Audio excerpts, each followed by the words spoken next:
نرجع خطوتين بس ورا. دي رياضه فيها مكسب وخساره وتعادل. تمام. الولاد النهارده قدوا ماتش محترم جدا. انا ما شفتوش من زمان، ما شفتش الزمالك بيلعب بالطريقه الجماعيه دي، وكلكم طبعا توافقوني على كده.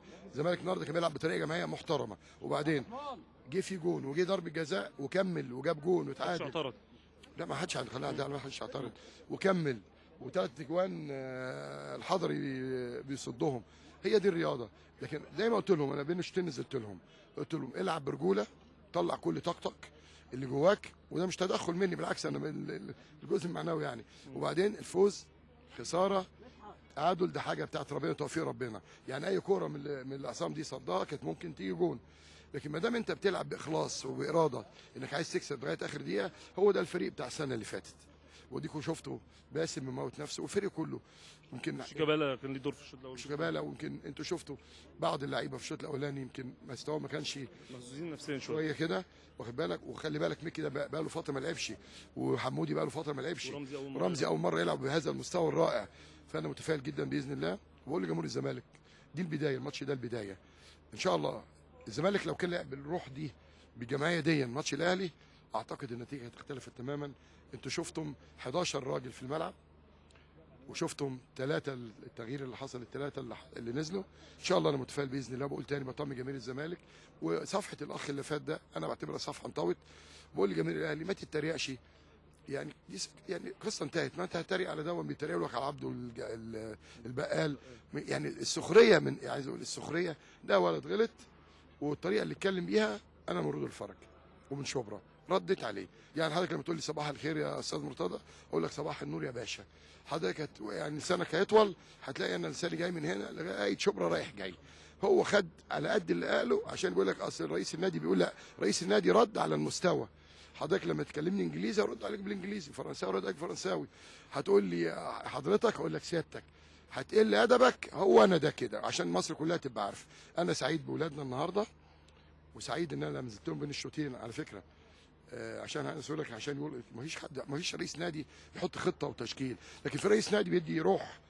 انا لما حضرتك نزلت لهم بعد الماتش بتقول لهم ان انتوا اديتوا جيد برغم التعادل، لا ودلوقتي بعد الماتش بتقول لهم النتيجه عادي. لا قلت لهم انتوا رجاله وكملوا وهتجيبوا جول ان شاء الله باذن الله، وجابوا جول وكان ممكن يفوزوا.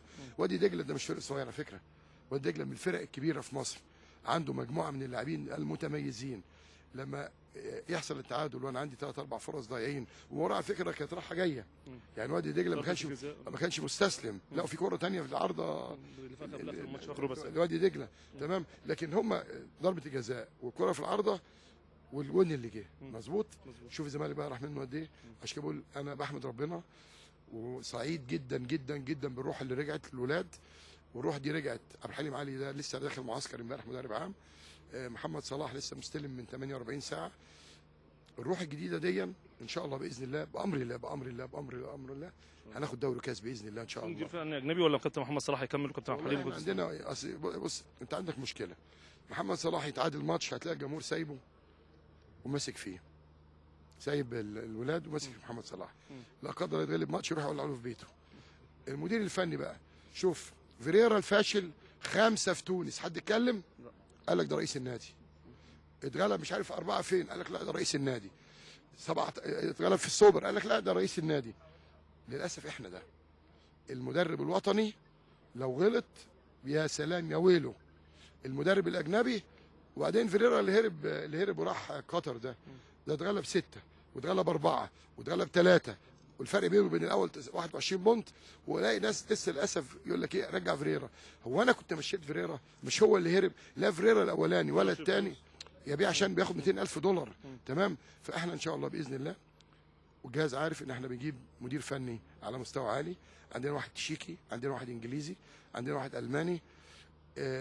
الفلوس خلاص ما فيش فيها مشكله، لان انا ومجموعه من اصدقائنا هنكمل والباقي من النادي. لكن في النهايه بقول تاني يا جماهير الزمالك المحترمه، عندكم احسن لعيبه في مصر. ساندوا الفريق في ال 17 مباراه باذن الله.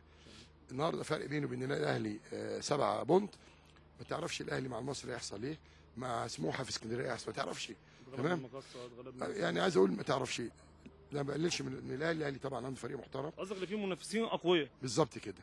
ولا لا انبي بقى قوي جدا، الشرطه الداخليه المقصه سموحه وادي دجله، لا في دلوقتي في يعني تقريبا معظم الفرق قويه، فانا بطمن جماهير الزمالك بعوده الروح دي، ساندوا بقى فريقكم. طب كهربا في عنده مشكله نفسيه فعلا زي ما مكتوب في المواقع، شايفين خناقه حتى وما عرفش ينزل بسبب الامن بتاع وادي دجله وحصلت مشكله، ولكن نفسيا بيقولوا ان كهربا عنده مشكله، هل فعلا الاستبعاد؟ الدكتور احمد عكاش. لا بجد بجد والله بيقولوا اللي استبعاده كاتبين بقول لك ايه، والله مش ده كهربا ده يكهرب بلد ويجنن بلد، اذا كان مجننا انا واخد بالك.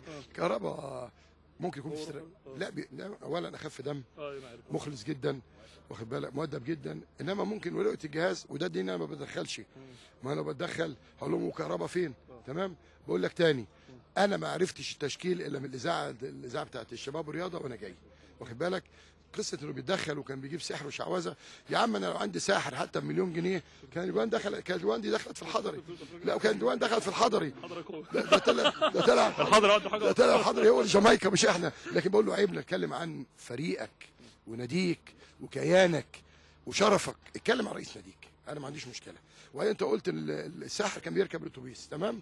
طب الاتوبيس ده مش فيه سواق؟ طب اقول لحضرتك حاجه لكل جمهور الزمالك، عشان نادي الزمالك كيان اكبر من اي اسماء، ما يقدرش تقول ميدو زي احمد وزي امير وحضرتك تتعامل معاه اللي هو والموضوع يتلم عشان جمهور الزمالك اللي زعلان. لا ده ما عادش ليه علاقه بالزمالك، انا بس عايز افكر جمهور الزمالك ان ميدو ده هرب وهو عنده 14 سنه من الزمالك، ولما رجع قال لهم اخد 8 مليون جنيه في السنه، ده ميدو. حضرتك تقول لي لما يقول لي ايه يا استاذ مرتضى سياده الريس، لما يقول لي يا مرتضى يا منصور، ابوه لا يجرؤ يقول لي يا مرتضى منصور، مش عشان انا يوم ما تعينت وكيل نيابه كان اسمي كده، لما جالي الجواب تعيين مرتضى بيك منصور معاول للنيابه، يجي ولد بتقول زي احمد وامير يقول لي يا مرتضى وهعلمك ازاي تحترم الناس، لا انا بحترم المحترم، اما الصفيق ما عنديش الا القديمه. شكرا. بشكر حضرتك جدا. مشاهدينا الكرام، ده كانت تصريحات سياده المستشار مرتضى منصور.